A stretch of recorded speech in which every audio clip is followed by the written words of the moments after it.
Hello, everybody. Welcome to this SEDIL webinar on amplifying the voices from the Global South.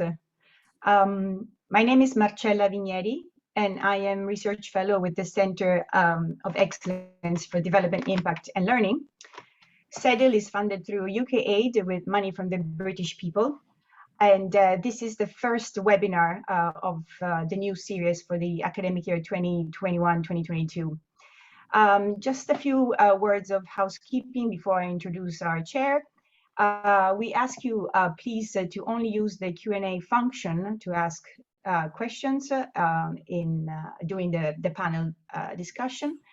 We also want to alert you that the webinar excuse me, is being recorded, and the recording will be made available on SEDIL's website after the event.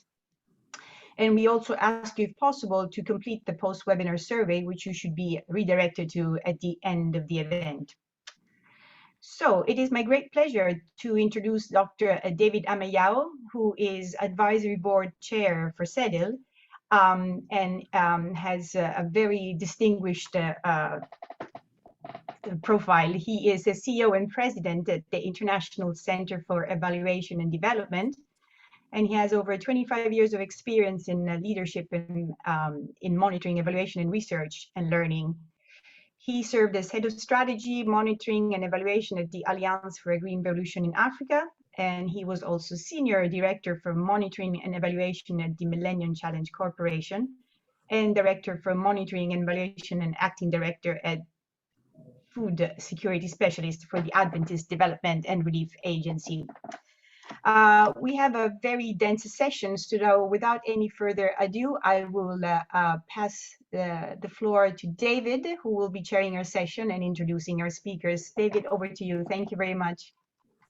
Thank you very much, Sarah. I really appreciate the opportunity for us to have this session today, and especially on a topic that is very dear to me: amplifying the voices of the Global South. This is a topic that I'm very passionate about, and I'm glad that SEDIL have decided today to host this seminar that will give 4 eminent scholars and practitioners from Global South that are going to share personal experience, work experience, skills, knowledge about how they have been able to work with people in Global South to give them a voice in matters that concerns their well-being and the community endurance in Global South. We are going to spend the first hour to listen to these 4 eminent scholars, for them to share both practical experience in the work they have done and also their knowledge and skill in working in Global South. And then we will facilitate a discussion among them, and then we will take the question and answers. We are going to utilize the 2 hours very effectively and efficiently, and we welcome you all for participating, and not only making this thing a talking shop, but rather something that can really, really change the way the voices of the Global South are listening to, are heard, and used in transforming life of people in Global South and also in Global North. So today with me are Dr. Seye Abimbola. He is a health system researcher who have studied community engagement in governance, decentralized governance, and the role of governance in the adoption and scale-up of health system innovations. He is a senior lecturer in global health at the University of Sydney in Australia, and the editor-in-chief of the BMJ Global Health publication. Welcome, Dr. Seye, my brother. I call him my brother, you know, because he's also passionate about the voices of Global South as I am.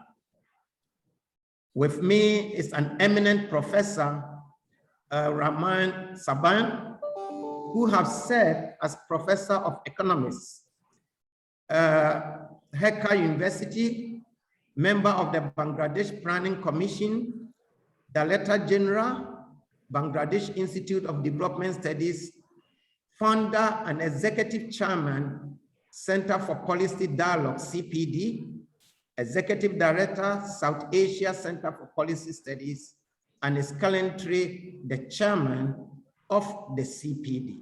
Welcome, Prof. And we are so happy to have you with your depth of knowledge and experience. We know that we are going to benefit from you.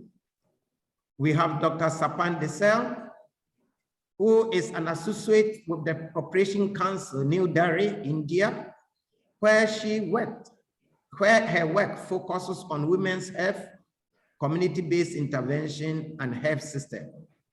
She is involved with several initiatives with women's groups, including co-leading the Global Evidence Consortium on Women's Group. Doug, you are welcome, and I hope that today your experience with women in Global South will really help us to see the practical ways of amplifying our voices.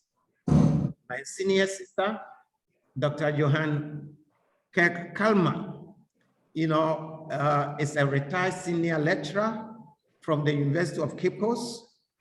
She received a PhD in psychology at Stellenbosch University in Cape Town. She is a qualitative researcher and holds master's degree in education support and a bachelor's and honors degree in social science.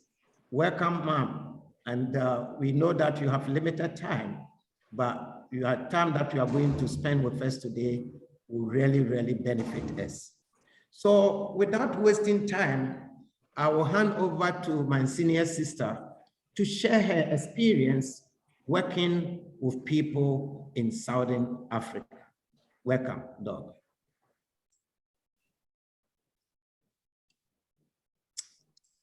Thank you very much, David, for the introduction.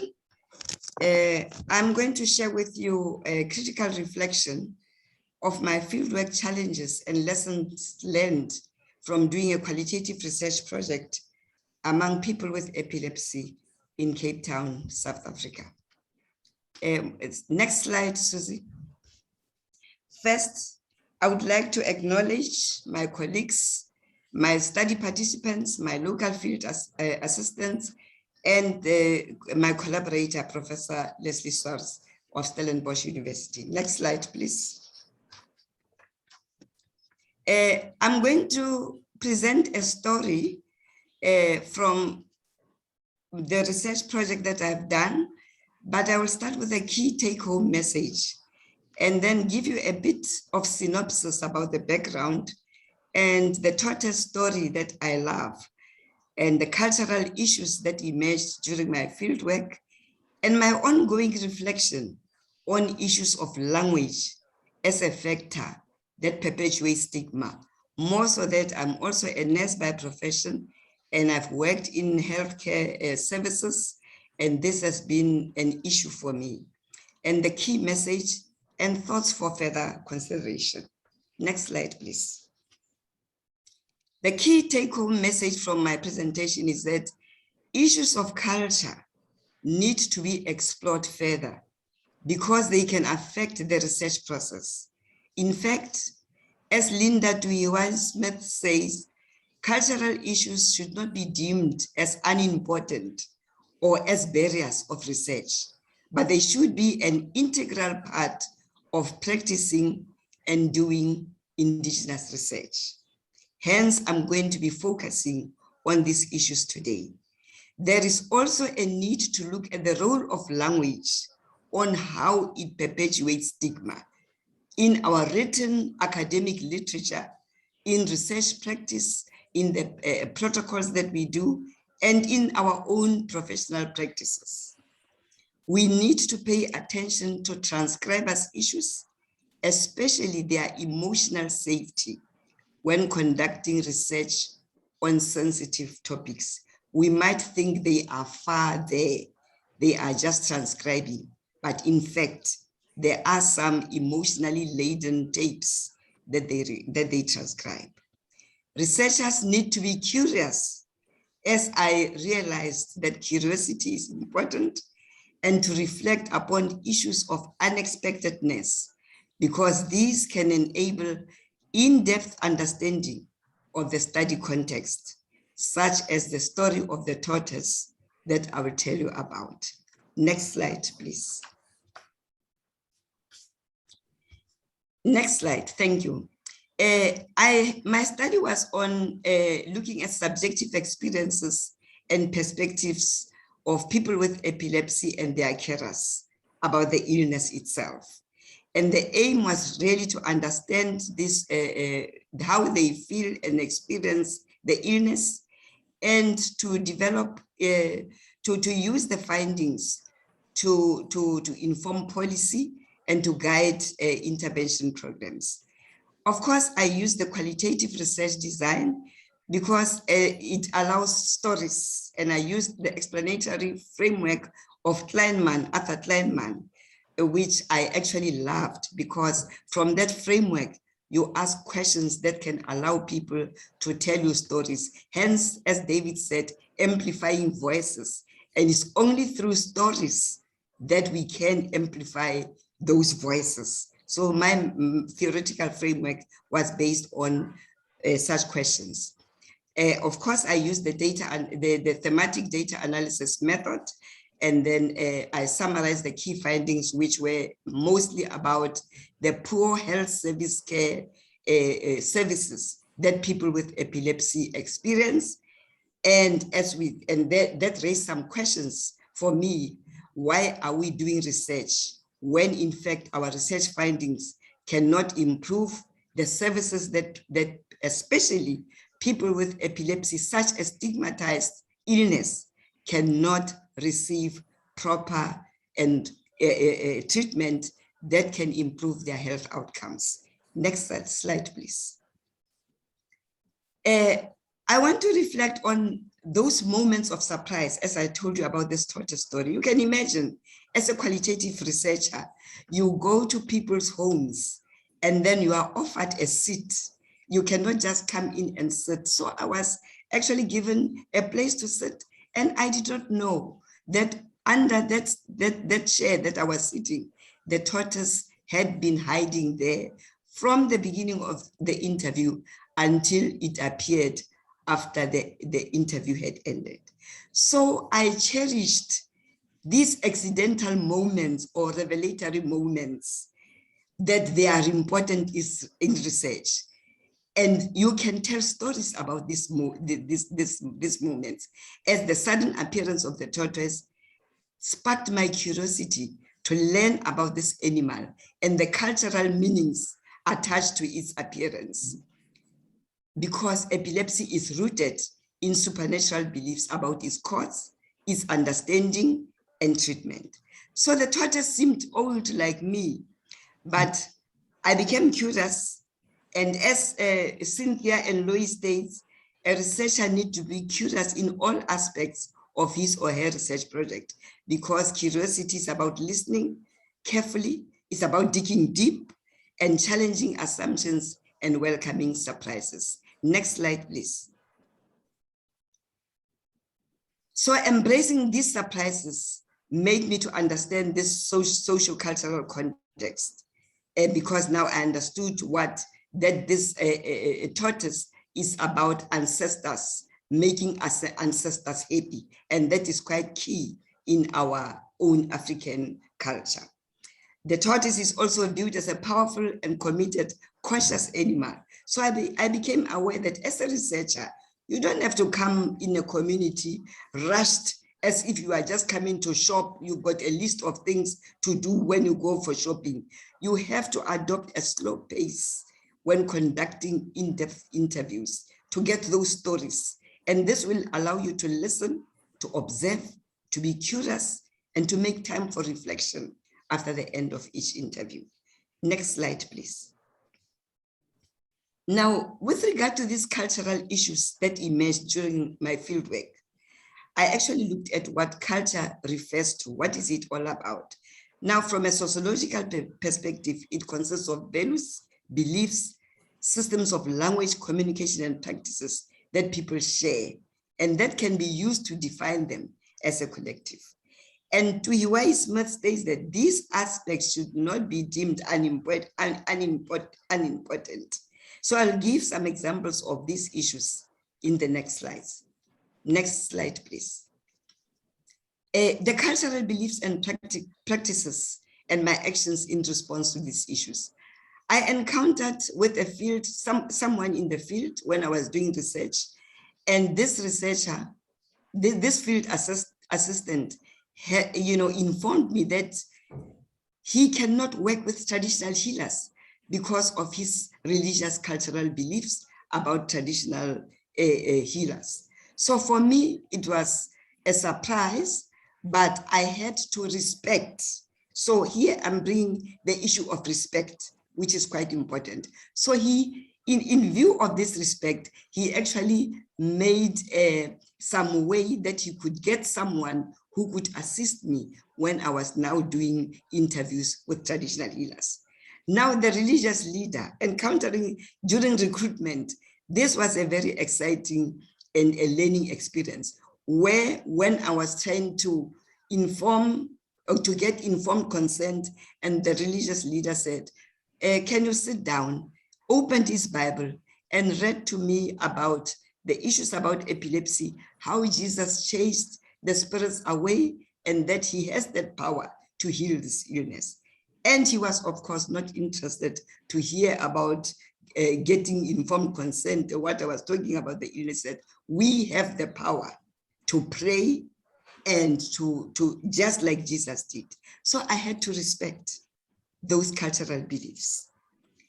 Language and translation was another issue where my translated informed consent forms were done by professional translators. When I came to the field, my field assistant said, the language in which these consent forms have been translated are not actually in the language, the simple language that is spoken in the setting. So for me, the question that was raised when I reflect was that why should we not use people in that study setting to actually write or translate the consent forms in their own language? Why should we actually use professional translators when we've got people who have assets, who've got skills of interpreting, skills of translation in the field? So I'm asking this question now, what needs to change in ethical requirements in terms of informed consent forms? Because now ethics will say, translate the forms in the required language and then use them. But what about people in the field, in their own community? Why can't we use them to do that? Thank you. Next slide. In terms of language issues, I am continuously reflecting on this, the words that are commonly used to refer to people. And I looked at literature, words like recipients, subjects, clients, cases, patients. These words actually stigmatize and exclude. They assign blame, they create shame and impose hierarchy. And hierarchy is about power. So on reflection, when I read literature on epilepsy, it's like vulnerable. In fact, I also use the word vulnerable. But when I read the article on the Canadian Public Health Association on the language tool that is published, I found that, we really need to be reorientated on how language can perpetuate stigma. And this is therefore the methodological consideration. The role of language is a matter of methodological consideration, and it will need further exploration. Next slide, please. Next slide. Transcribers issues, I've already talked about how transcribers are often hidden members of the research team, and their roles and subjective experiences are often glossed over, but they have the same rights to ethical consideration as do others. So for example, my transcriber said, I was deeply touched by this couple too, because she was hearing what this couple was saying about the husband having epilepsy. And I did not know what else to say. one can only empathize with them and what they are going through. The question that still remains to me is, how has this now affected these transcribers emotionally? This remained a struggle for me to determine what the appropriate distance should be between me as a researcher and the transcriber. And it's still a challenge for me. Next slide, please. Next slide, I've got 2 minutes. Key take-home message. The issue of culture, very important, that we need to look at the role of language on how it perpetuates stigma. We need to pay attention to transcribers' issues. Researchers need to be curious. Next slide, please. I hope my talk has highlighted some methodological issues. One thing that we need to explore further is the issue of research funding and whether it promotes equity or not. Thank you very much for listening. Thank you. Thank you, Doc. You know, you have done something that is very, very unique. Being able to stick to your time of 10 minutes. That is really, really good. Thank you very much. I really appreciate it. Now I turn over to Prof. Prof, I hope you will challenge my sister by sticking to your 10 minutes. Over to you, Prof. Good. I'm less disciplined than sister, so I will bank on you to, in fact, warn me when I will be. Our sister gave us a more focused picture of her experience and her understanding of what it is to actually do research at the ground level. I, in contrast, am going to look at it from the big picture on the broad theme of the issue of decolonization of research, and to, in fact, extend this conversation into the issue of democratization of research, which is, in fact, the more important issue from which the whole issue of colonization and decolonization derives. I will be drawing upon my experience. I've been in the field of research for now 60 years, which is quite a long time. And I have seen various changes in the ecology of the research processes, which have affected the issue of colonization. When I began my career in the beginning of the 60s in Pakistan then, research was heavily colonized in the sense that virtually all your resources came from outside, and this was really the critical variable to underwrite research. In the Pakistan-Bangladesh experience, the real problem has been that no governments have been willing to make any significant investments in actually underwriting research, so that resources have been limited, and for any substantive research, you needed to go outside. The positive experience was that the Ford Foundation invested heavily in development research, bought in because the research capacity was limited, top economists from the main universities of the US and UK to build up capacity, but in the process, they controlled the research agendas. The advantage was that foundations-inspired research ensured that you had a certain degree of autonomy over your research processes, and you could choose your topics. So obviously that autonomy was conditioned by the persons who from the outside who were really dictating your research agendas.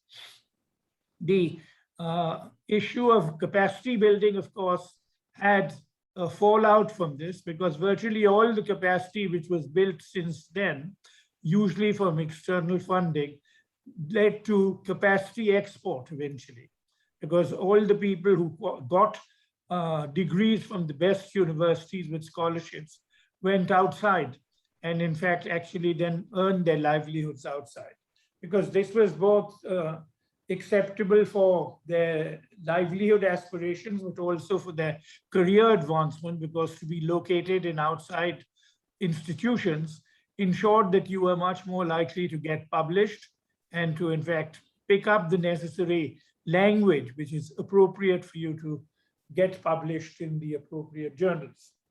The next two phases came, of course, from a much more donor-dependent research agenda, where in fact the international development agencies came to dominate research in post-independence Bangladesh, where again, because of lack of domestic funding, international agencies came in, but then all those agencies had their own agendas to drive research, their own ideological assumptions, and this, in fact, led to a process of colonization. And people, of course, signed on to this because that was the only way you could get resources. This reflected both a lack of democratic opportunity within the country and also a high level of external dependence. And dependence then on northern institutions who would come in with donor funding to in fact lead domestic research and to in fact take on local researchers as their junior partners. The third phase that I went through was associated with Jan Pronk, Minister for Development Cooperation in the Netherlands. I had occasion when I met his senior advisor to complain about this particular research environment and that you need to in fact locate autonomy in the research community in countries and not try to colonize both their direction of research and what is actually done with it.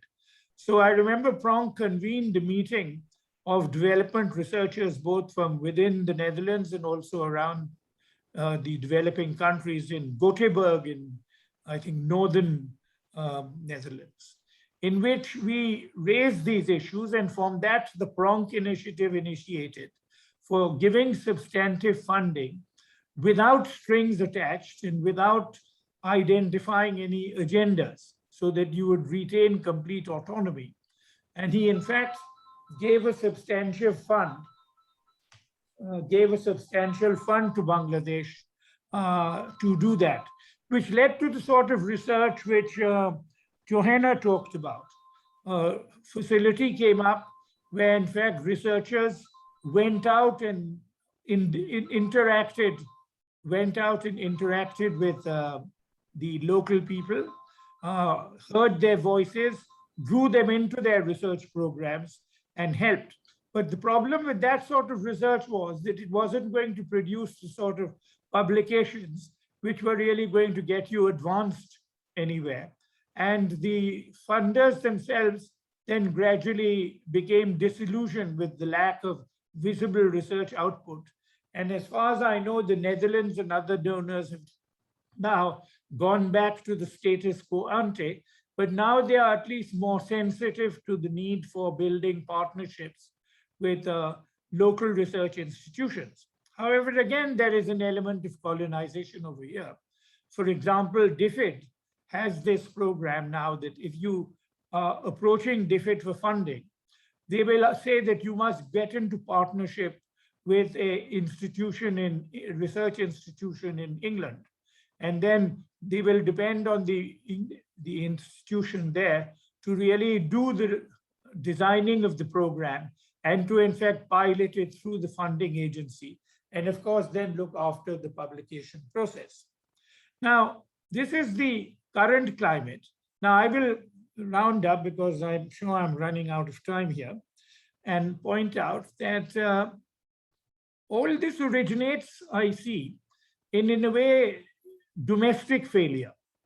Because had you had a domestic environment which would be willing to invest resources in research, and more important, give it the independence and autonomy to determine their own agendas, this would in fact really generate a capability for autonomy. But the problem with now domestic driven research is not only is resource limited, but also you have a domestic problem of de-democratization, where the state then wants to appropriate that research, identify its priorities, extend it to patronize people who fall within their thought processes, in fact, even within their sort of political spectrum.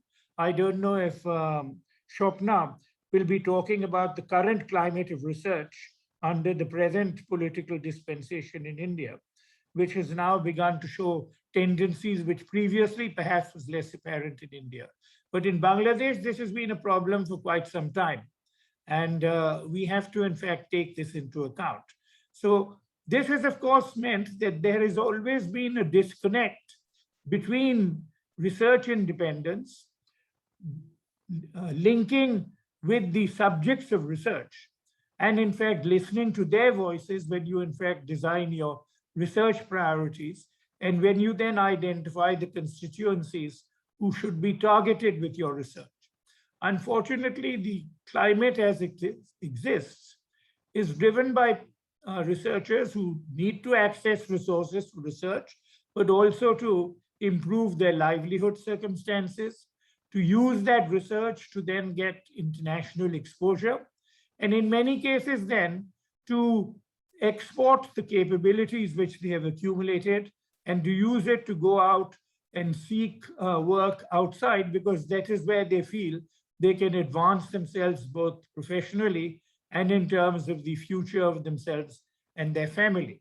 So the consequences of the current climate of research are not significantly different from what existed several decades ago when I began my career.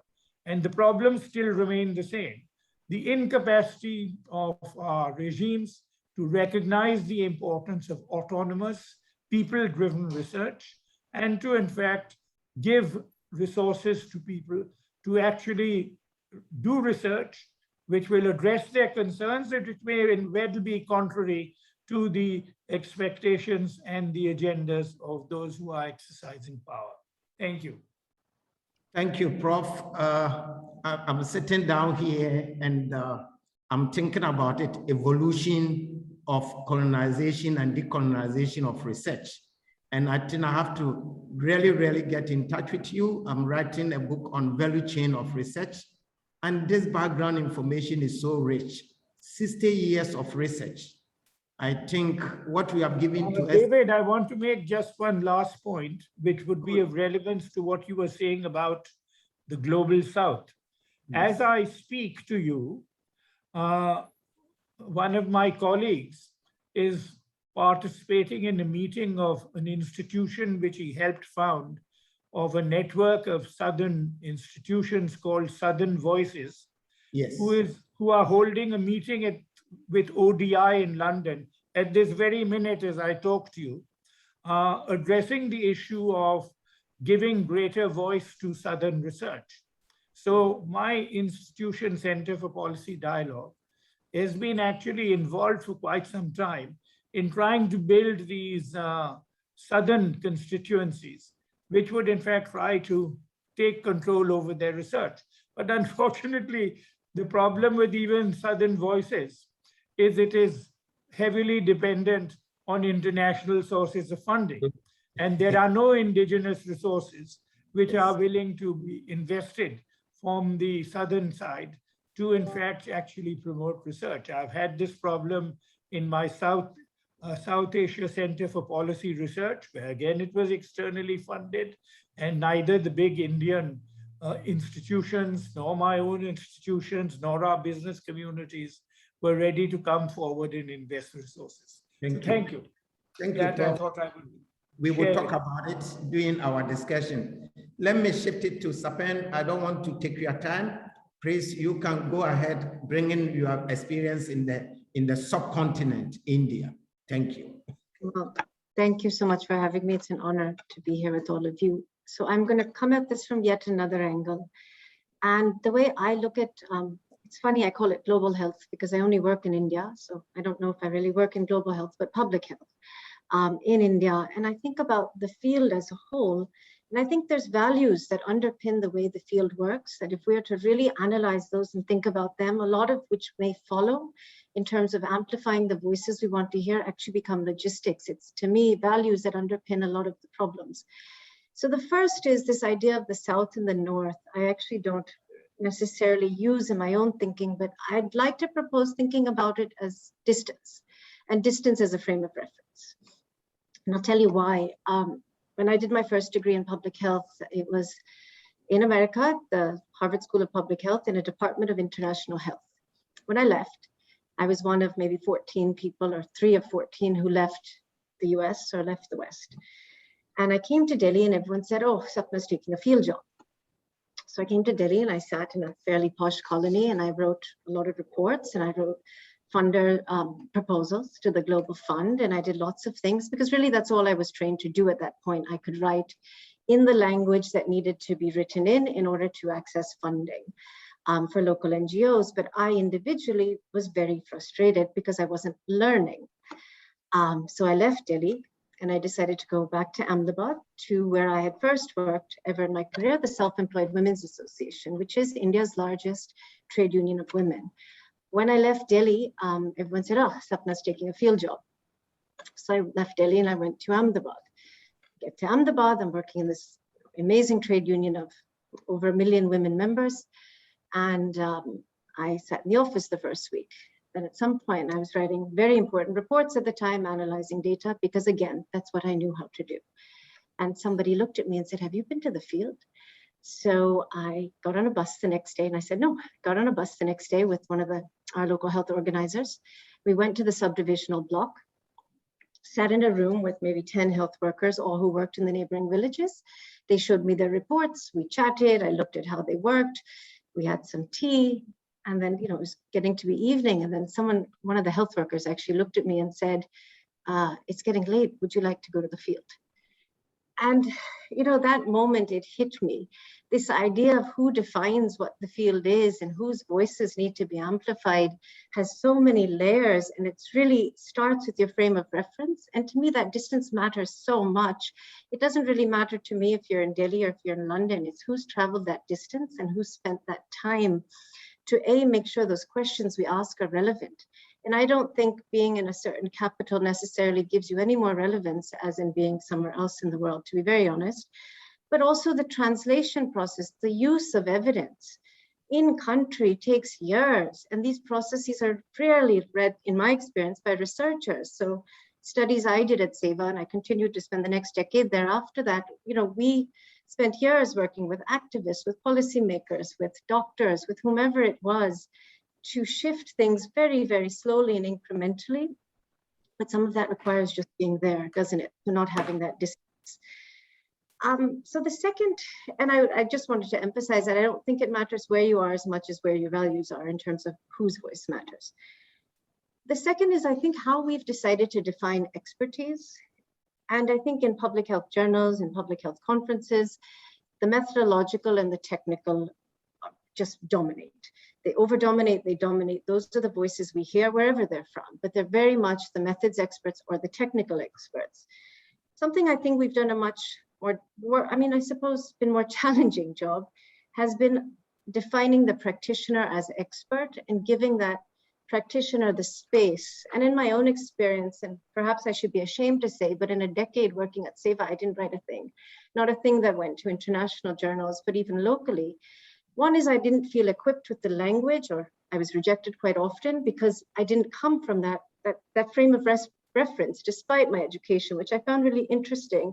Didn't really matter so much, but later on, as I pursued more education in public health and did a PhD, all of a sudden I had a language. But what I found is I occupied almost 2 brains. One was, 10 years of practice that I actually couldn't find a way to write, and I continue not to find a way to write about, but instead continue to be technical because those are the voices that are heard. I don't think this is about changing the practitioner's voice. I think we have it all wrong. It's about changing those fora. So it's about, perhaps having roundtables that are written up. It's about having conferences that are very different, but really not expecting people to adhere to a certain language of research that's begun to dominate, but allowing that practice voice. And frankly, good research is that which is able to interpret its findings, ask the right questions, and to really understand which context matters. And I don't see how that's possible without deep partnerships with practice. At least I haven't seen it. I don't think anyone argues that context matters. I think it's what part of context matters. And it's only those who've been embedded in the work who can really begin, I think, to contribute to that conversation. So when I think about what I think we can do differently, I'm checking time. I think there's a couple of things I'd like to just highlight, and then I'm sure in the discussion we can get into more. But I think when it comes to journals, and a journal editor is about to speak after me, so I won't speak too much about it, except to say that a journal I work with right now, Sexual and Reproductive Health Matters, invests a significant amount of financial resources in this mentorship process where associate editors, where guest editors actually work with people whose voices need to be heard to get those manuscripts to a place. So rather than changing that person, it's just working together. And again, it's this idea of a deep partnership. The second is, I think, the kind of fora we have to write.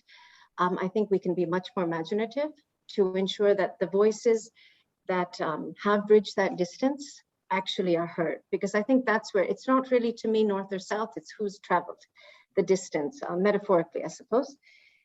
And the second is the idea of partnerships. I think we all talk about partnerships a lot, and you hear a lot of this word twinning now, that, you know, certain types of institutions will pair with a local institution. But I think to make those work, there needs to be much more humility on the part of the expert about how much there is to really learn. And it's not just a bit of context, it's not a bit of seeing things, but to really understand how programs and how places operate and the questions and the places you'd like to conduct research requires a lot of humility, and to really share capacity means building those on equal ground. And I still think those are very difficult. I've seen very few, to be honest.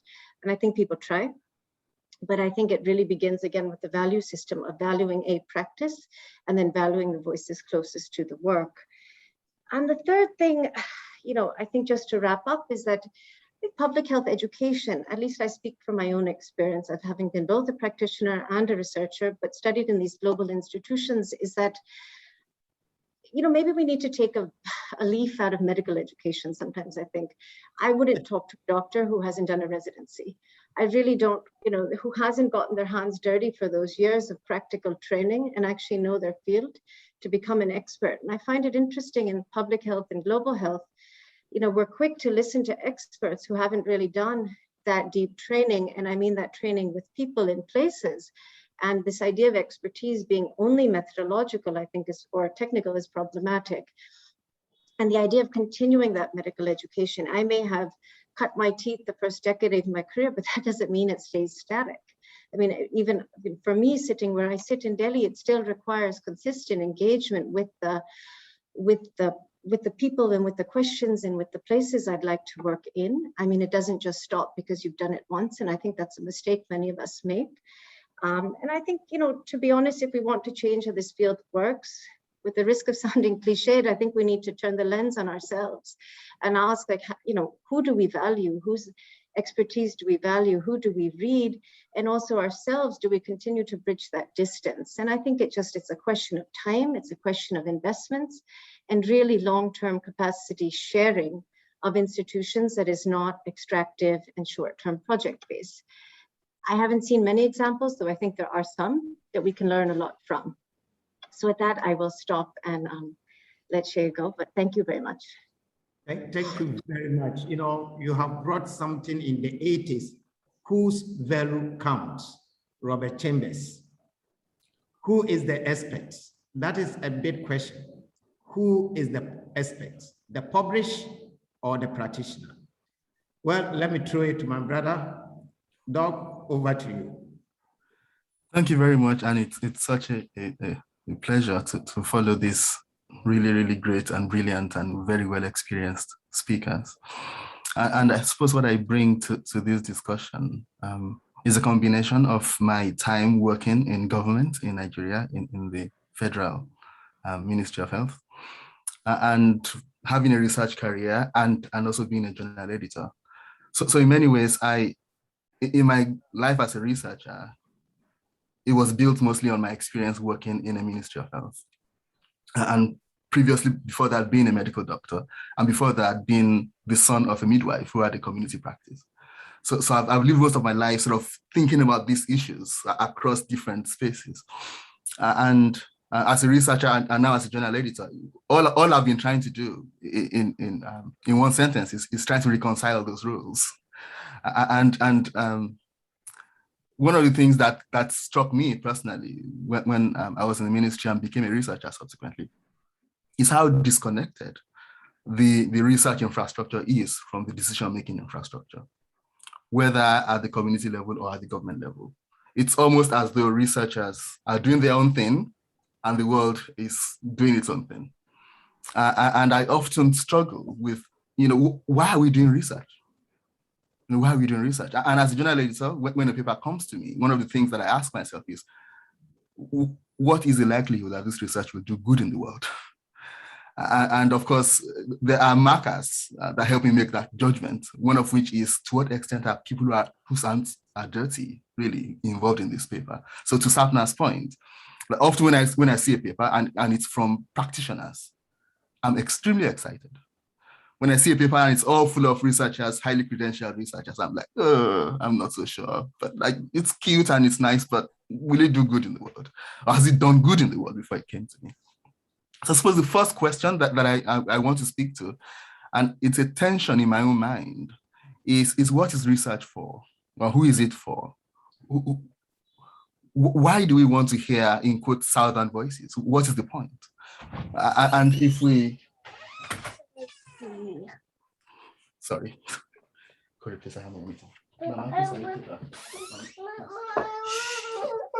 It's a gate crasher.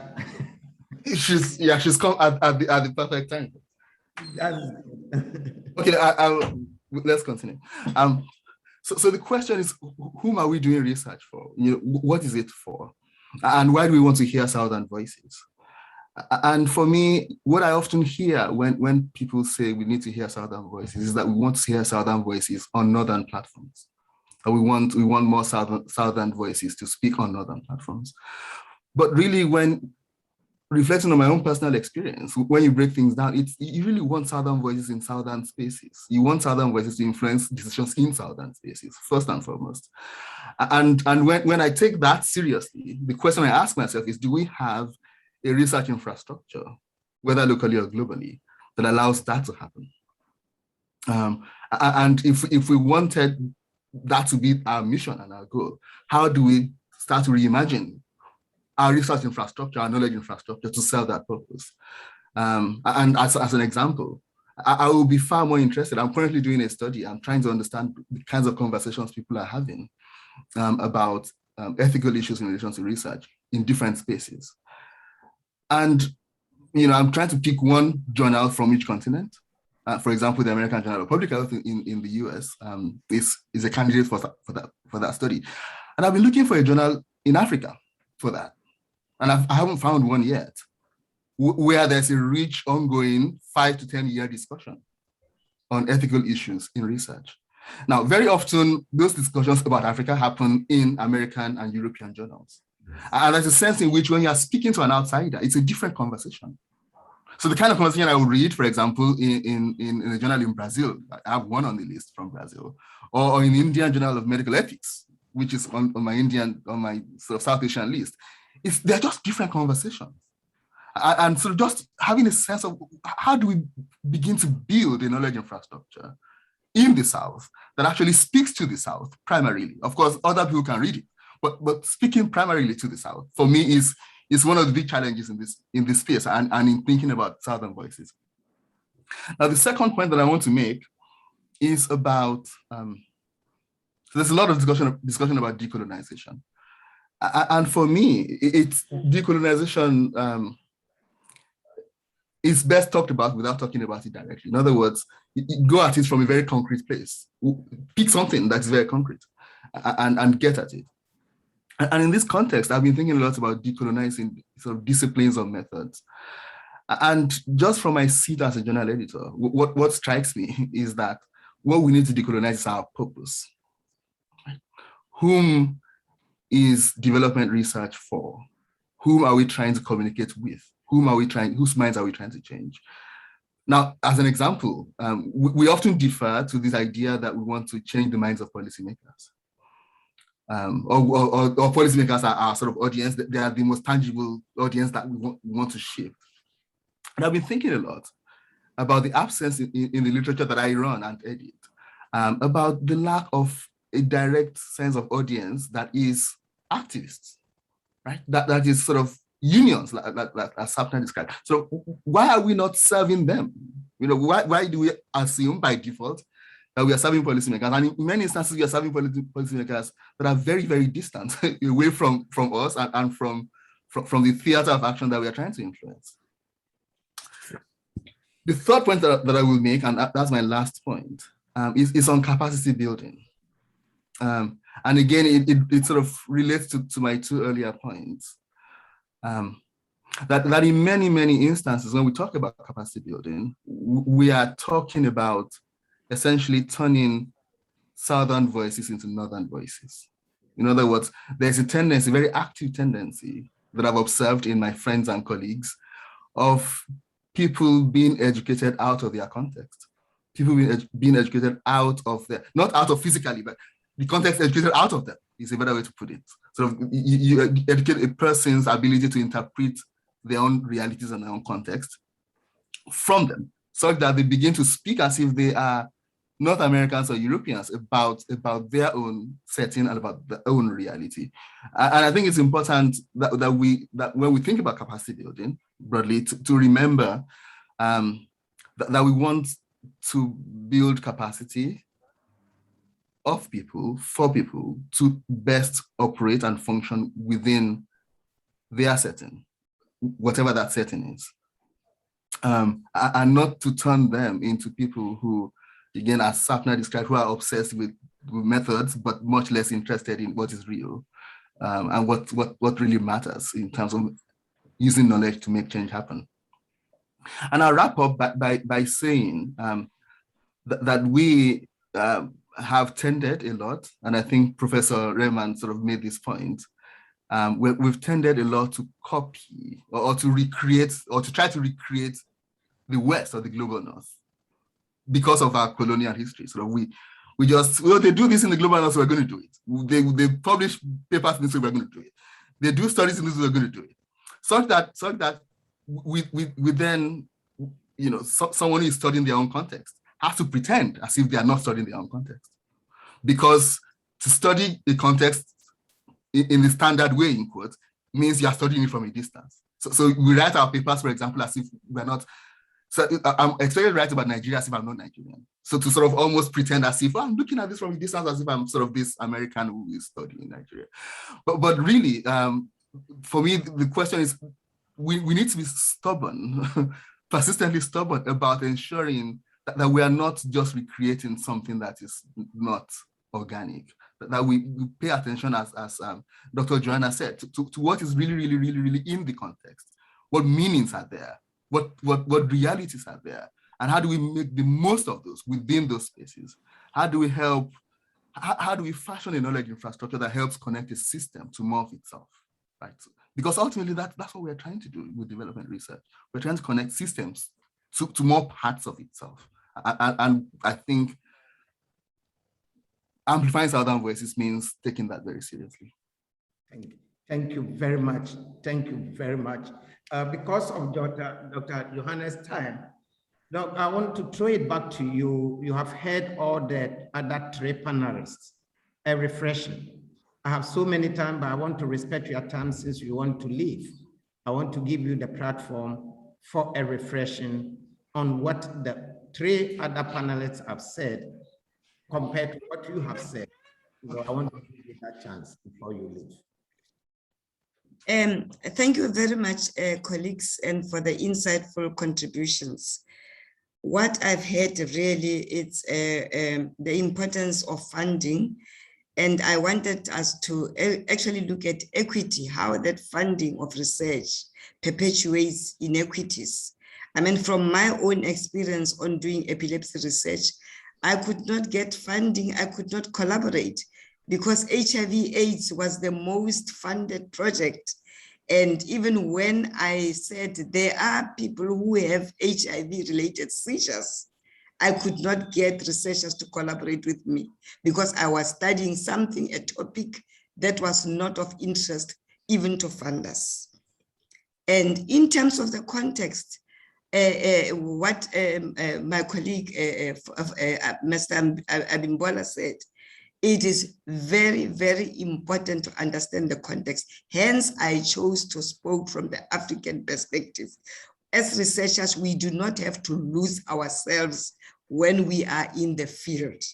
It is important to know who we are, our positions, our race, where we come from, those values, as emphasized by Sapna, you know, the values and who are experts. You know, what traditional healers actually said, when we give researchers our indigenous knowledge, whose name is on the bottle, when those medicines are actually now processed and they're on the pharmacist desk, whose name appears there. So these issues really are of very utmost importance if we are serious about decolonizing research. Issues of ethics. What kind of principles are we using here? You know, why can't we invite, have communities in our research ethics committee who can contribute to how research has to happen? So that for me is quite important. But who do you find in research ethics? When it comes to publication, my thesis was on with publications, but it definitely, the issue is you have to write to satisfy the authors. I have my article talking about the tortoise has been rejected because I was not writing about what the editor wanted to hear. So on that note, I am so sorry to leave, but this was a fruitful discussion. I hope we will have further engagements on this topic. Thank you. Thank you very much. And we appreciate your time. We appreciate your experience. We know that we will have you on another time. And the story of the tortoise will be told so many, you know, in so many forums from now on. Thank you very much. And thank you for your time. You know, audience and panelists, here are our 4 presenters. And I'm sitting down here, you know, I just left a capacity building workshop of African researchers in West Africa. They are behind me, about 50 people. And the issues we are talking about are what you have brought on. You know, if we listen to the panelists, you know, Dr. Johannah started from the language, indigenous language. How do we do it? You know, and I was sitting down here, I commission a lot of research. I bring a lot of data collectors to go to the field, and they bring me the data, and I look at the data. I don't think about their experience, what they have gone through, what they have seen in people's houses, their emotional well-being. If we are having time to reflect on their experience, what are we going to learn? What insight are we going to have? I think that is something that is a very, very rich, you know, and we hear about the evolution of research. And the sad thing is that we are in the 20s and we are going back, because where is the funding? Who is shaping the research agenda in the global South? And Doc, your 60 years of experience that you have brought here is a very, very big thing. And I think we have to sit down as a global South, because without learning from the past, we cannot path the future. Where have we come from? Where are we now? And where are we going? Because maybe if we sit down and we look at the evolution of research, where it has come from, Howard White on the platform have done studies on the evolution of monitoring and evaluation. I think that is something we need to go through and see. And Sapna, bring in who is the expert. When we talk about expert, is it those who can write the technical language, or those who are facing the issues every day? What follows do we give to? You know, I have been made adjunct professors in 2 universities. And anytime they go to the academic committee, they say, well, David having published a lot, but he has a lot of 30 years practical experience, and we want him because of his experience. And I need somebody to advocate, you know, and it's not easy, because they look at how many publications, and I cannot publish when I'm doing the practical work, when I'm in the field, getting my feet wet. So who is the expert? Who is the expert? And Robert Chambers' book comes in mind, Whose Value Counts? So Sobhan, that is a very, very good thing that you have brought out today, and we want to really discuss it. And Abimbola, you have talked about something. When we talk about Global South, what are we talking about?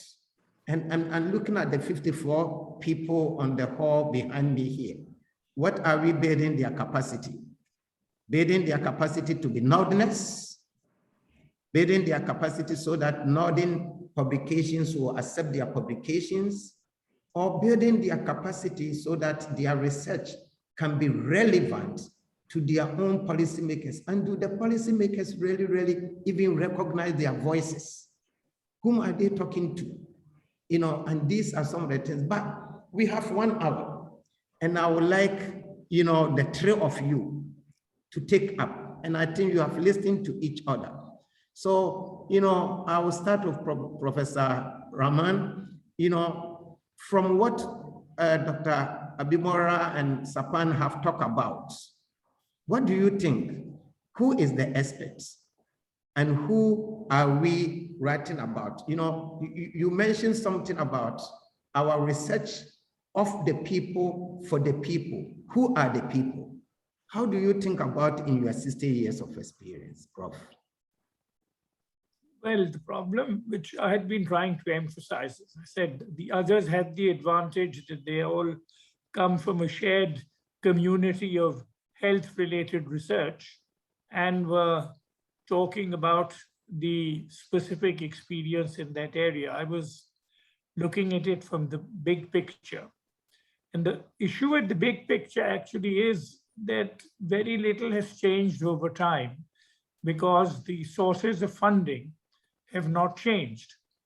And whilst there will always be dedicated researchers like Sapna, I think the dedication I would probably recognize, came from her exposure at being with an inspirational organization such as Seye, where you are actually in the field and you are actually absorbing the lived experiences of people who most people simply look at as numbers and in fact write papers based on what the poor of India are actually experiencing or whether their poverty has gone down or not.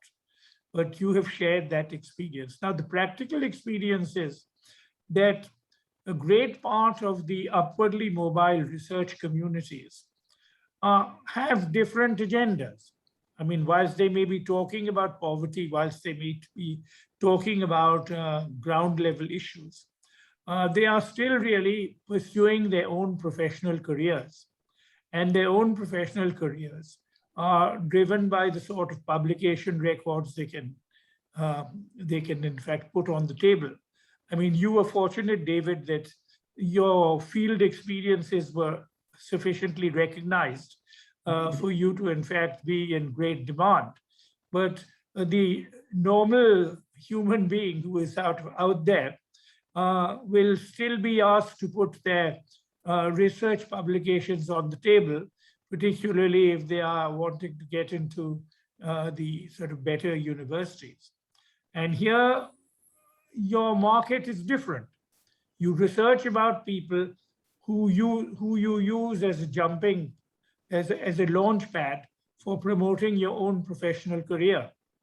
And this again derives from the fact that you don't have enough indigenous support where you are being given whatever resources you need to address the problems of people who are really there and who really need your assistance. So if you say, what is my source of funding? It is outside. What is the market for my research? It is largely external. What is the incentivization for my research? It is for my own career advancement.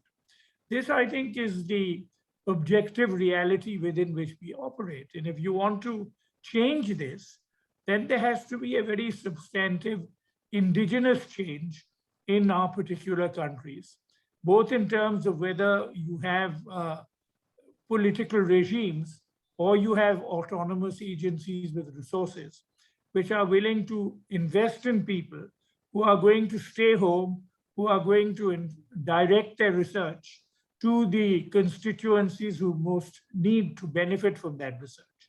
And this, I think, is a problem which, at least in my 60 years, I have not seen any conspicuous transformation in the landscape in that area. There are at the margins some changes here and there, some attempts to go through the processes of showing that you are caring for people, that your agendas are in fact directed to them.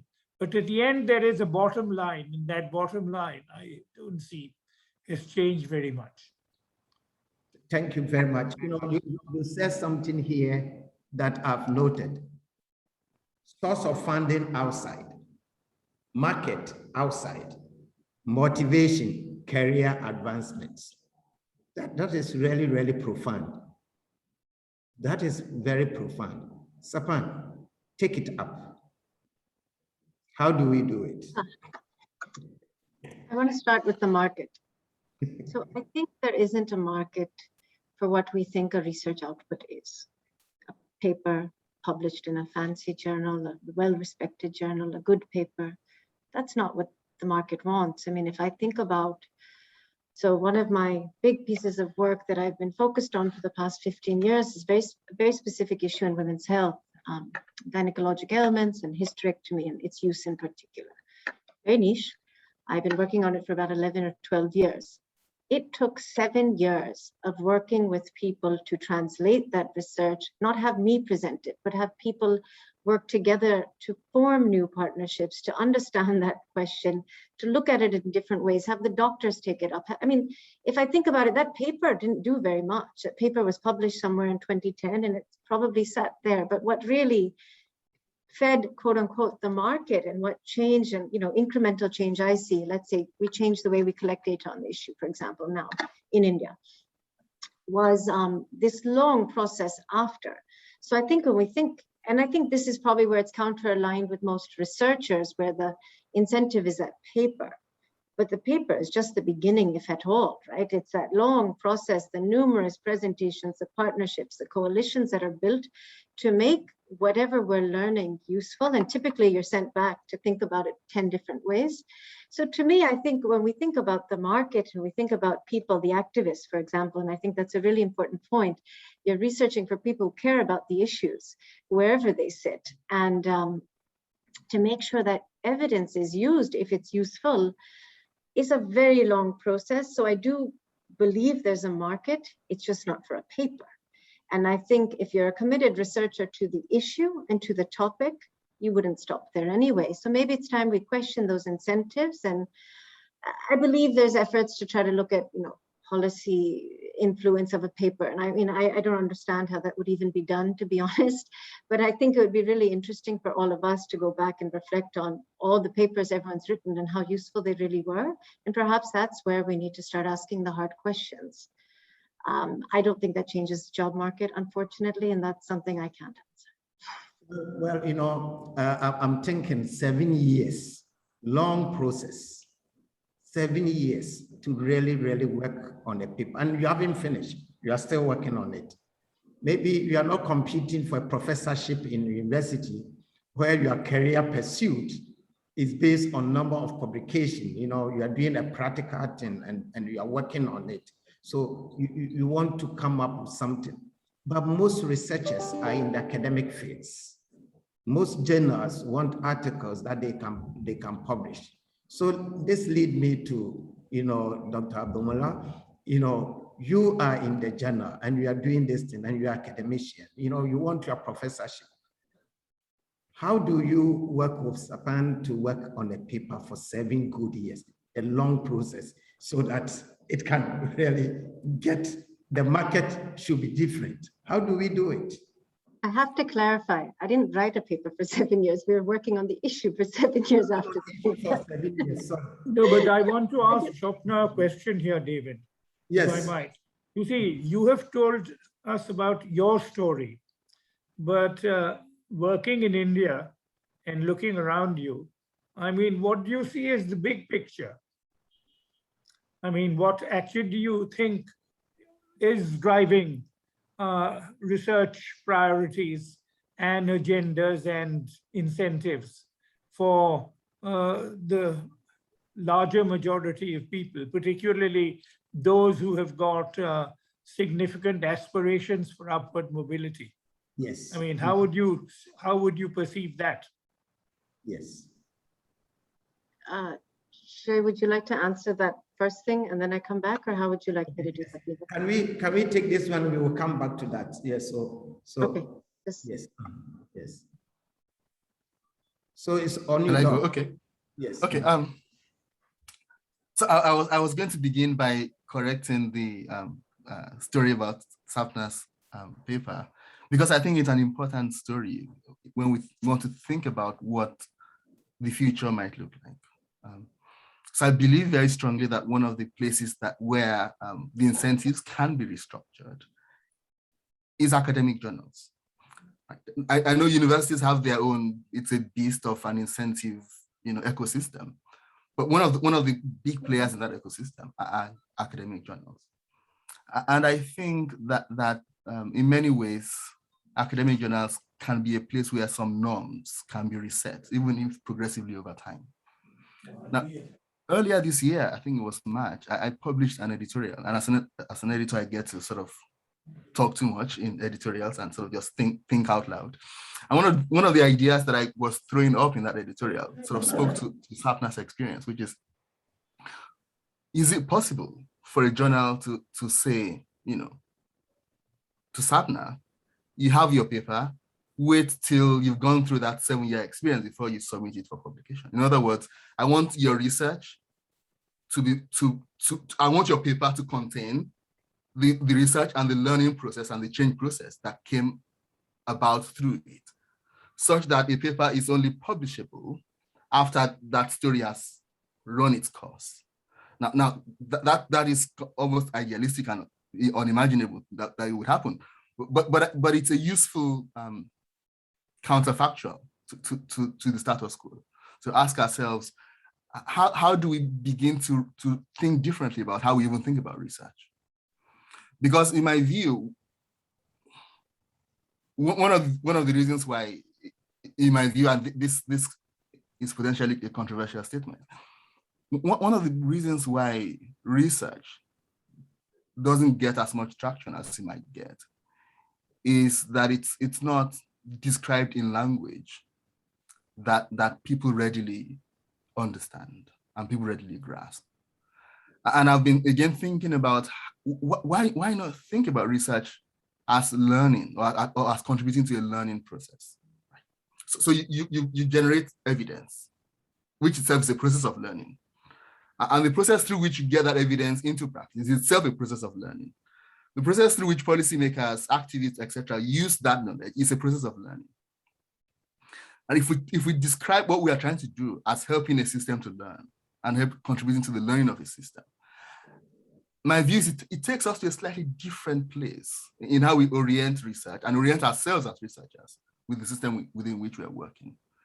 So I think part of shifting those incentive systems, I think, will require us shifting, how we see ourselves, how we see what we are doing, and how we market it, and recognize what the market really is, and recognize that this other thing, which is sort of publishing papers, is very often beside the point. But the market is who really needs to learn, who really needs to use the knowledge, and how can we best serve them? And for me, it would require a lot of rethinking by ourselves of what it is we are doing and the system that we're trying to work with. Good. That is really a good reflection. We have about 40 minutes more, and I would like the audience to come in. But before the audience come in, I would like you, the panelists, and I think there's a question on the floor on the climate, the environment in India, that Professor Rehman, brought, for Sapna to expand. And I would like, you have heard among the three of you, you have heard each other. And I know that maybe you have a question for yourself. So can we take the first question that came from Prof, and you will go about it. So you can go about it, Dr. Sama. I think it actually really depends on how you position, again, the research you're doing. I think the environment in India is not one I can comment on in a brush stroke or in a broad brush. I think it depends on where you're sitting and how you formed your questions. I still think some of those basic things Seye just brought up about, how useful is that research drives a lot of people still. And I think interestingly in country, it's as is it important to publish, it's equally important to make sure that people are finding your research interesting. I don't know if it's useful, but certainly people are talking about it. And something I see a lot of Indian researchers do, which I think is really interesting, is you'll publish one paper in an international journal, but then another in Economic and Political Weekly, which is actually really widely read in India by different types of people. And it's an interesting thing, I think, whether it's conscious or subconscious, people do to make sure you're part of the conversation at home that matters. So when we talk about incentives today, I don't know actually how much they've changed. I think researchers' incentives have largely over time always been driven by, the publication output, the way the university functions, etc. Even as political environments change, I don't think those have changed per se. And of course, I say what I said earlier from a position of probably my own history. You're absolutely right. But I don't think that should stop us as a research community to ask, well, where do we get our questions from? Because as soon as those questions are starting to be formed from the quote unquote market, whether it's the current government or activists or practitioners, is when that research really starts changing, I think, in the way it's conducted. I hope that answers it. I mean, I actually don't think it's been this wild change that people may think from the outside. When you think about what drives research, it's the same things. And it's probably very similar to Bangladesh in that way. I would make one point here, David, that there is a temptation in our discussion to get too preoccupied with the normative. I think we all share the sort of norms which we think should be driving research. And I have been trying to really look at the world as is, and to see that if you are taking this as your given, then where do you go from there? And I think that is where the problem actually lies. Yes. I think we all aspire to, in fact, reach out to our subaltern constituencies and to, in fact, target our research to them as the people for whom we are doing research. But in practice, this happens very rarely. For one thing, most of us are writing, in any case, in a language which they do not recognize. I mean, in a literal sense.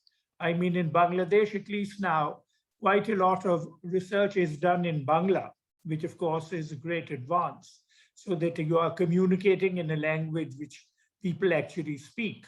I don't know if you have taken to doing your research in Hindi or in Gujarati or whatever language you wish to reach out to, but I suspect that in India, not a great deal of that research gets into indigenous languages. In Bangladesh, there has been a sort of Bengalijization of some of the research, but the upwardly mobile will still be doing their research in English. I suppose that would include even me, for that matter, though since at the age of 86, there is really not much place for upward mobility except into divine space, actually.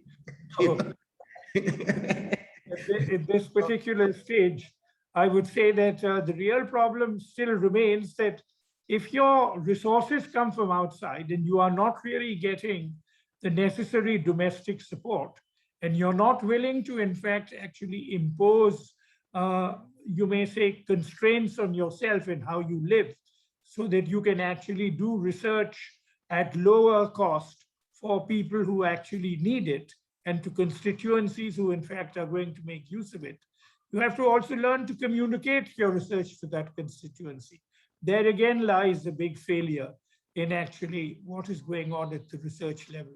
I mean, the problem with the advanced stages, at least of my profession, economics, I mean, not only is it done in an alien language, but even within English, it has a language of its own, which ordinary human beings rarely recognize. And much of the work which gets into publishable journals is actually written in a foreign language, rather like as if you're writing in Latin or Sanskrit, and can be only understood by people who have in fact lived and been educated in that language. So to even write about, as one ancient researcher, so that the man on the Clapham omnibus can actually understand what you are saying, that itself is a challenge you have to meet.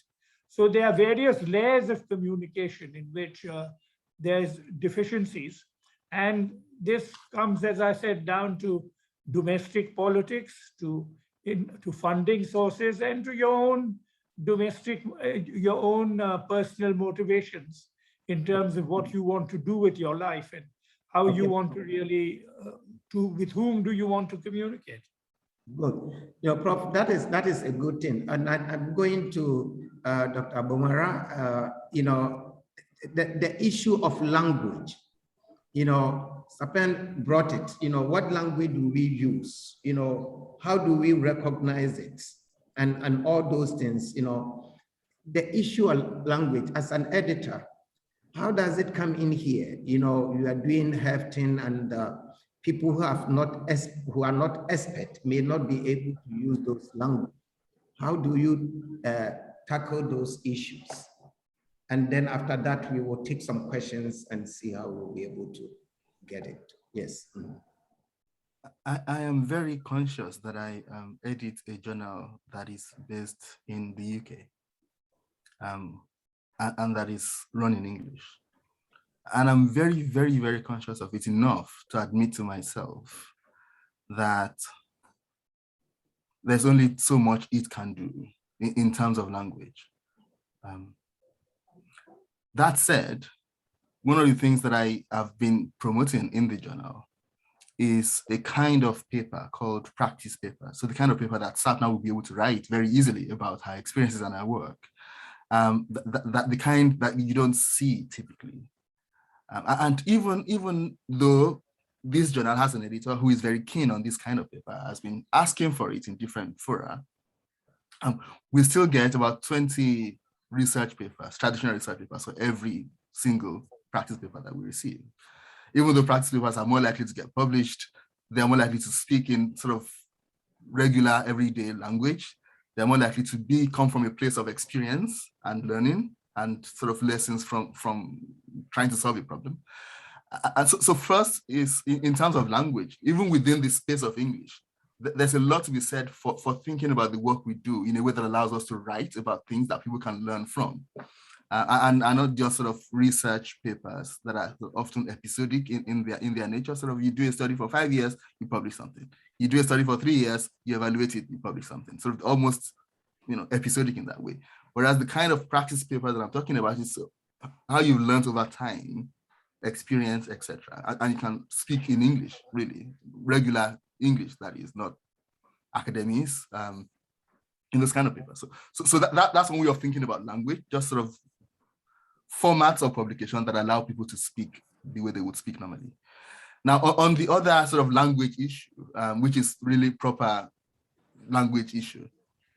Now, I believe very strongly that journals are knowledge platforms, and there should be as many local journals as possible.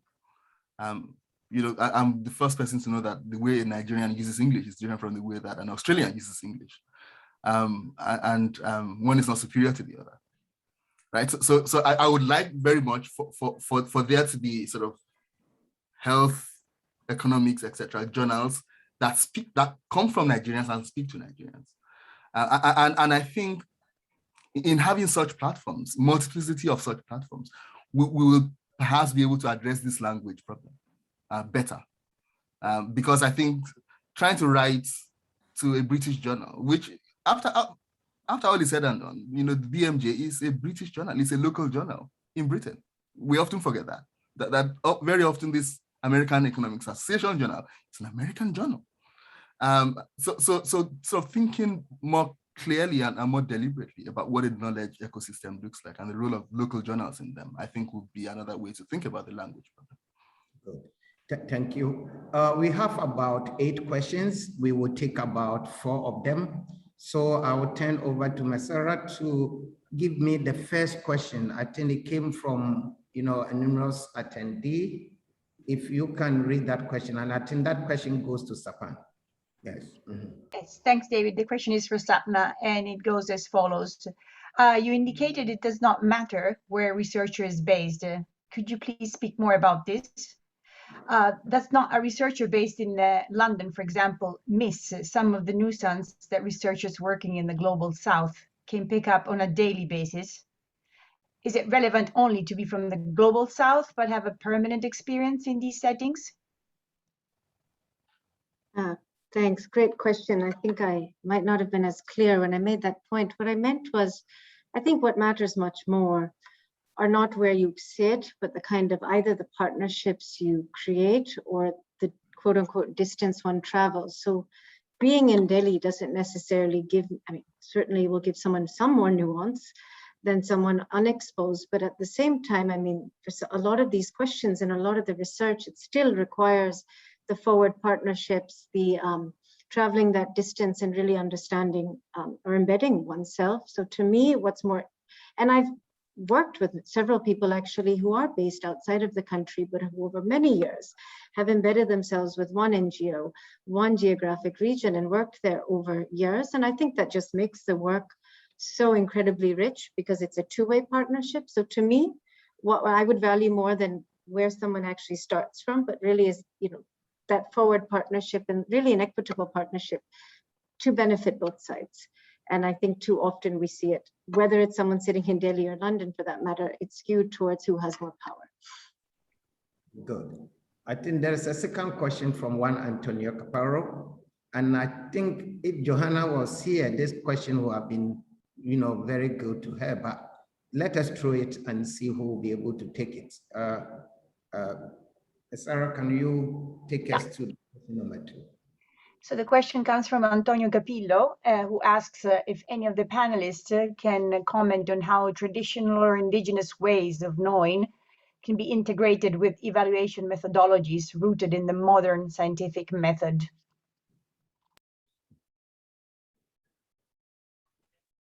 Let me have a go at that. Take that one, yes. I was going to mention your name.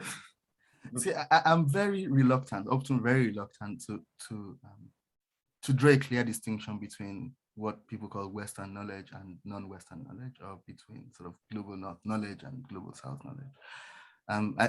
My sense of knowledge is that knowledge is only knowledge when it's useful. In other words, knowledge is only valuable when it's useful. And so, for example, if anyone wants to evaluate a program that has affected indigenous peoples, or that is about indigenous peoples, was implemented by them or for them or about them, then one can't do justice to that evaluation without actually trying to see the world through the eyes of indigenous peoples. Now, and that will hold for almost any other group of people. Now, the reason why indigenous becomes important here is that in many instances, the people who are evaluating a program are so similar to the people about whom they're evaluating the program, that their worldviews are so similar that there isn't that disconnect. Whereas in many other instances, you're evaluating a program about people whose worldview is very different from yours. And when that is the case, then you have this added responsibility to see the world through their eyes, or in fact, hand over your tools to them to the extent that it's possible to use to actually interpret what the program means for them, you know, through their own eyes. There is a concept called epistemic injustice in philosophy, which is basically one of the forms of epistemic injustice is called interpretive injustice, which is this idea that a people have ways of seeing the world and understanding the world. And if you impose yours on them, if you interpret their reality based on your own way of seeing the world, you've done injustice to them. Right? So it's a tenet of justice to say, how do you understand this? What does this mean for you? Right? For that to be the starting point of the evaluation itself. So for me, it's about submitting our expert authority, as it were, to the interpretive devices of the people whose lives the project we are trying to evaluate. Okay, we have a question from Abidim. Can the panelists comment on the role of helicopter? I think, Mr. Can you read that one and Professor Johann, Professor Rehman is off. Dropped out, maybe? Yes. Well, maybe Sapna, maybe let us send, since it's an African, let me send it to, can we go on the next one by Angelica Peno to Sapna? Yeah. Yes. So the question goes as follows: how can we improve research uptake knowledge and practices among researchers so that evidence can be known and effectively used by practitioners, activists, and policymakers? I think Professor Rehman made a very important point that we're assuming from the start that what drives and motivates a researcher is that knowledge contributes to change. As Seye had so eloquently said earlier, I mean, if that is the case, then I think the natural sort of process wouldn't be so complicated. That said, if it is one of changing incentives, I think we have to be really a lot more creative about what we then evaluate people on or evaluate the research community on.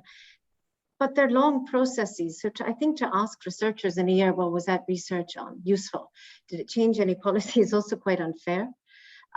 So again, I come back to my idea of partnerships, and if there are equitable and long-term partnerships in different places, wherever they may be, between researchers and practitioners, activists, whomever those other constituents are, it is of their natural, I think, incentive to ensure that research gets used because those people are positioned to do so. I don't think every researcher is actually positioned to ensure that research is effective. I think it really requires deep partnerships from day one in terms of even defining the question, as well as how the research is conducted, how it's disseminated. Completely agree, ensuring it's disseminated in the right places in local languages, but also being useful. So I think I would take your question a little differently and say, well, first ask what their motivations are, and we should evaluate based on what we think perhaps research should be serving, which has changed, as Seye had suggested, even journals asking that question as well as donors, but also really evaluating people and the type of partnerships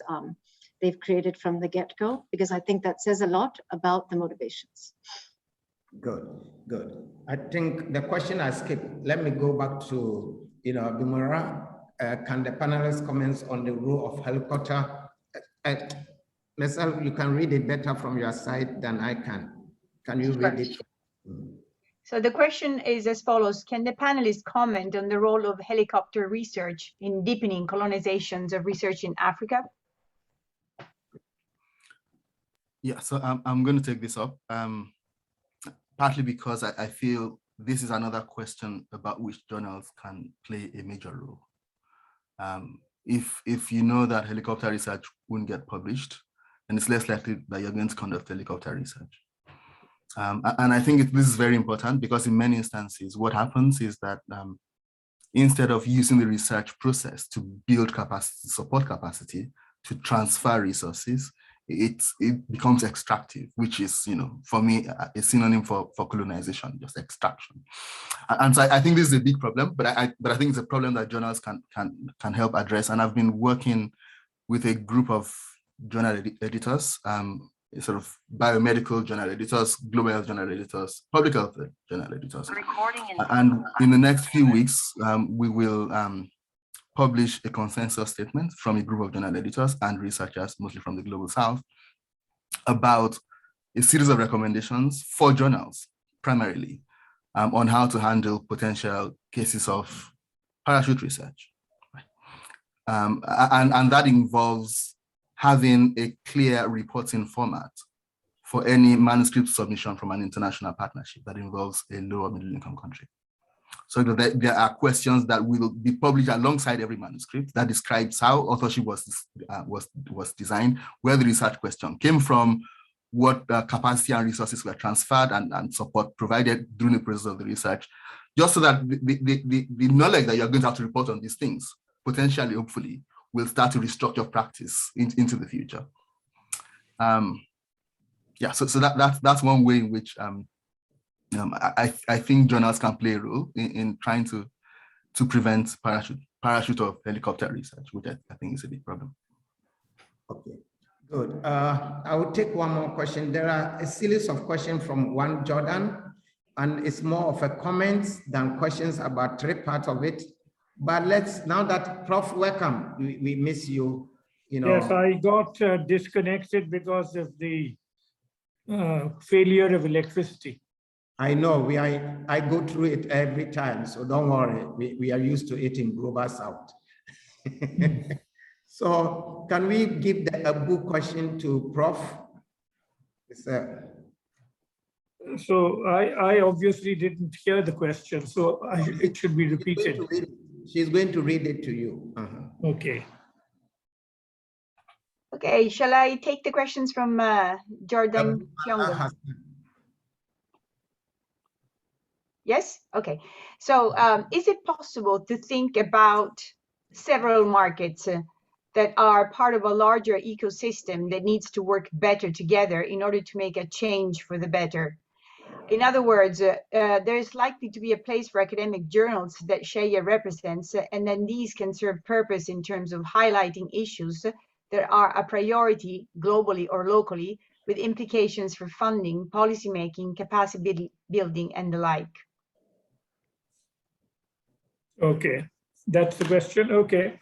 Well, I suppose ideally it should be there, but in practice, of course, it may not work out. I had mentioned the Pronk initiative where funding came in, and part of it actually went to a research organization called Research Initiatives Bangladesh, which basically use this participatory research methodology, POP as they used to call it, and went out into the field and in fact actually did research on Dalit communities. Even though we are a majority Muslim country, we have got a small but significant Dalit community. This research actually identified and interacted with and discovered actually 53 such Dalit groups, which didn't really exist in the consciousness of anyone in Bangladesh. The people didn't even know that these Dalit groups actually existed. And the research which they actually carried out actually heard their voices and in fact wrote up some of this material. But the practical problem was that the sort of research which was done and the writing up of that research really didn't produce what you would recognize as publishable output. So at best, it would have got into some of the vernacular, the Bangla language newspapers, and people would then write up pieces of a popular nature, but nothing which would really qualify as acceptable academic publication. Now, here is question of how do you actually then interconnect these different markets? And is there anyone who is willing to do that? Now, I have not, I mean, they may well be. There may well be international funding agencies or foundations who are willing to invest resources and encourage such research. But certainly there are no domestic funding agencies. I mean, if it's mostly the government, they will be wanting you to do research which is of service to particular government agendas. They don't identify Dalits or indigenous communities as people who constitute a credible market who should in fact be at the receiving end of research. So if you want to reach out to them, it has to be a much more spontaneous initiative. And you have to then accept that you are doing this not as part of your mission to advance yourself as a researcher, but you're doing it because you're motivated by your conscience to, in fact, actually reach out to a community who has remained voiceless. Now, I would conclude this observation by actually suggesting a gender for you, David. Yes. You are chairing an institution which is centered around evaluation. Yes. Now, mostly, I presume you are evaluating development outcomes and projects. Why do you not also evaluate the outcomes of research and the outreach of research? and to see then how effective and relevant of research of that nature has actually been. I mean, if you were a publisher of a journal, they would, of course, then be simply evaluating the research output in relation to its publishable quality. But you, as part of an organization evaluating outcomes in the field, can make this into a very interesting point of inquiry. Look at several institutions, look at their research outputs, and see who has actually received this research, how effective has it been in improving their consciousness, how much of an instrument of advocacy has it actually been in order to change opinions and to, in fact, change the way in which people are responding to problems. I think it would be an interesting challenge. Thank you very much. Thank you very much. And, you know, I'm exactly doing that. You know, we have a grant that is helping us to work on the same thing. So thank you very much. And I have to put it in our mission statement so that, you know, it will go and now contact you. Thank you very much, panelists. I want to give you 2 minutes. You have heard from your fellow panelists. You have presented a very good dynamic, you know, experiences that you have gone through. Give us a 2-minute snapshot on what we have discussed today. You are refreshing, you have reflective thoughts about how we can amplify the global voices. And I think I will start from Seye. Yes. My broad reflection on sort of listening to Dr. Johannah and Professor Rehman and Dr. Sapna has been the ways in which our conversation has been very, very southern. And I mean that in the most serious sense, that we're not, our focus has been on the local, on how do we build from within. And I've really appreciated that because I think that this kind of conversation doesn't happen often enough, especially in the open like this. It happens in smaller sort of pockets in private. So I've really liked how this conversation has happened in the open, and I wish that it's the beginning of many more such conversations, because I don't think we can get to the place where we need to get to without these kinds of conversation dominating the landscape of conversations about how we go forward. And by that, I mean taking very seriously whom research is for. And for me, it's been a question that is taken for granted. There is, you know, in a lot of conversations about research, we assume away its purpose. We assume away its value. It's valuable, of course. The purpose is noble, of course. I mean, we assume all of these things and we begin the conversation based on these assumptions. And I think sort of having a conversation that centrally challenges those assumptions and sort of in a more real way takes us in a really concrete direction about how change might happen in a way that actually is real and realistic, and it's not, you know, sort of wishful thinking. We know that there are these forces. We know that there are these resource shortages. We know that there are these limitations, language, etc. How do we build from that? For me, that is the biggest reflection and take home for me, and the lesson learned from this space, that you know, this kind of conversation is possible, and we should have a lot more of it. Thank you very much. You know, let me go to Sapna. You know, how do you see? Give us your reflection, you know, on this topic. 2 things. I think what we're all getting at in a different way is it's really important to ask very uncomfortable questions and to make all of us uncomfortable about, you know, us as individuals, the ecosystems in which we operate, be they local or outside or global. And I think some of those uncomfortable questions, sure, ask of ourselves, but also flip some of the traditional questions. So rather than just ask how knowledge was transferred to a local partner, but how did the capacity of those experts also get built? The idea that others, you know, possess more technical expertise than, you know, practitioners still, to me, baffles me that all these capacity programs are one way, whereas I see the capacity being built the other way quite often. So I think asking a lot of these questions, flipping them on their head. So not even only asking researchers, how was your research useful, but asking policymakers, activists, practitioners, well, how have you used research in the past 20 years, in the past 10 years, and trying to understand and ask these really uncomfortable questions. So for me, this is something I think about a lot, never really articulate or certainly don't write about. So it's really been so important, I think, to start what should be a series of fairly uncomfortable conversations if we want to sort of take a hard look at the values that underpin this broader ecosystem. And then to me, make a lot of these, I think Seye mentioned, changing the way journals evaluate, but also a lot of logistical changes. I was lucky to be in an institution that believed that every trip we were invited to, there would be two people funded. One who would be the actual health worker and the other to be the interpreter. And always the idea that a lot of these are logistics, but we need to be committed to changing those logistics to actually reflect the values we speak of. So thank you. Thank you. In my culture, when the elderly person speaks, talks, stop. So that is why I'm sending it to Professor Rama, 60 years experience.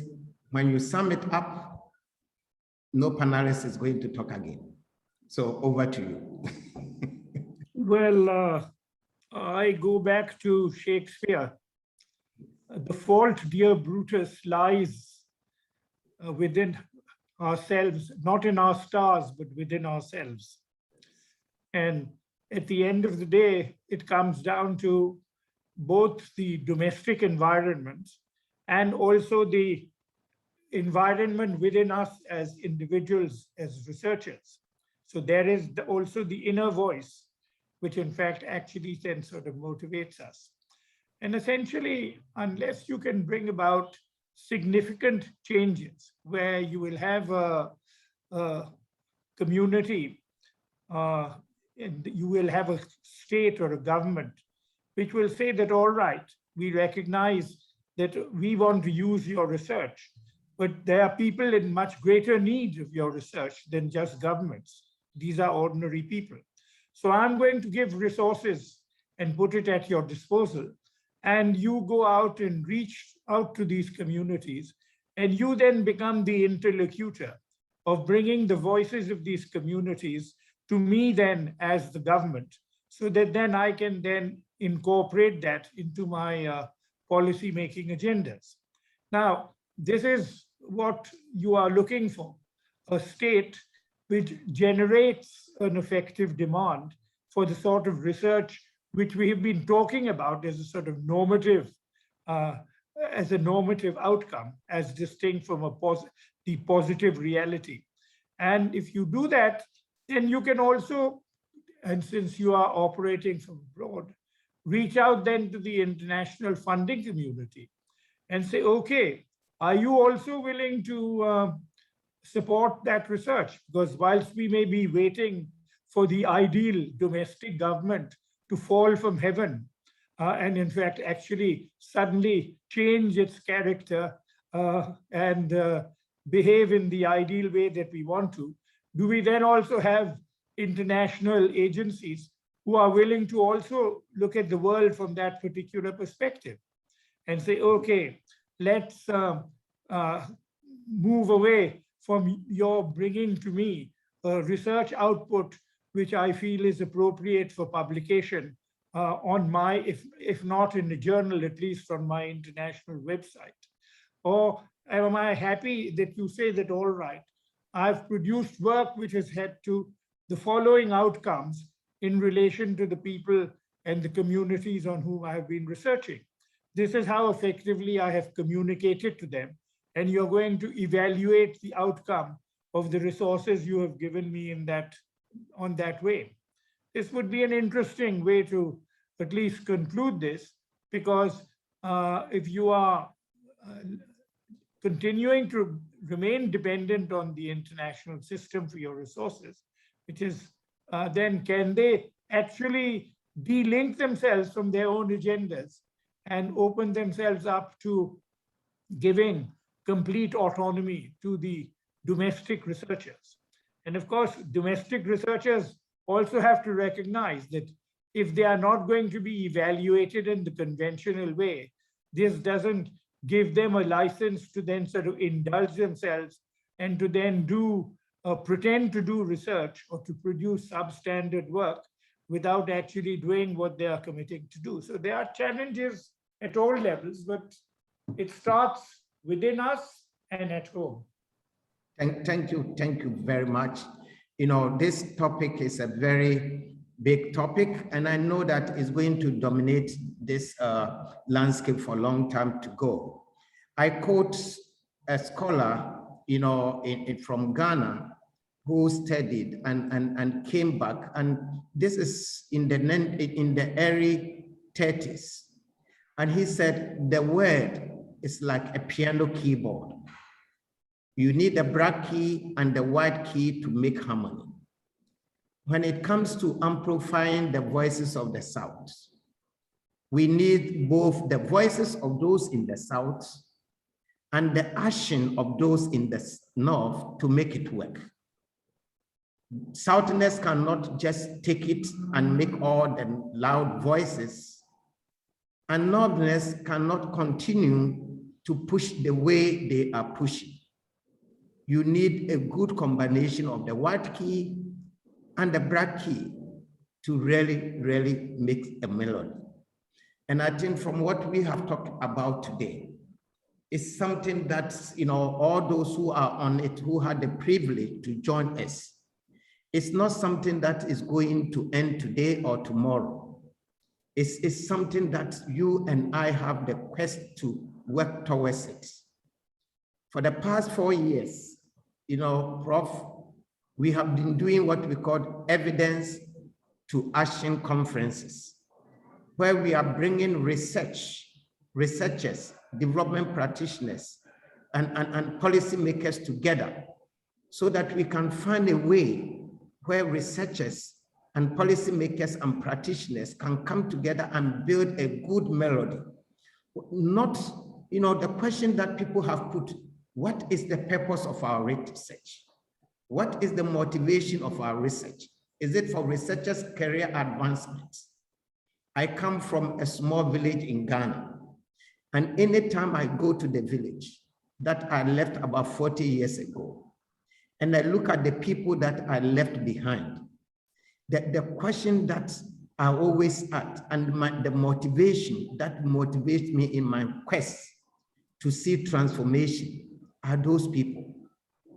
If we are doing research, and at the end of the day, we don't ask ourselves, and so what? How is our research going to improve our communities, our continent, our people, our cousins, our brothers, our sisters that we have left behind? In Global South, every one of us that are able to obtain a degree, more than 99% of our people are behind. It's not just a privilege that we have got, it's a responsibility. And I think if we take our responsibility seriously, those of us in Global South, those of us in Global North, we can give the space, the room, we can give the platform for the Global South to be heard. Thank you very much, Sapna. Thank you very much, Professor Ramani. Thank you very much, Seye. And thank you very much, Masara and Susan for organizing these things. You know, I've chaired the board of SEDA for the past 3 years, and this is one of the interesting moments for me, and I think we will be able to continue. This debate shouldn't stop here. It should be something that should continue until the voices of the Global South is eventually heard. Thank you. Thank you. Thank you very much. Thank you. Thank you. Bye, everyone. Thank you. Bye, everyone. Thank you very much. Bye.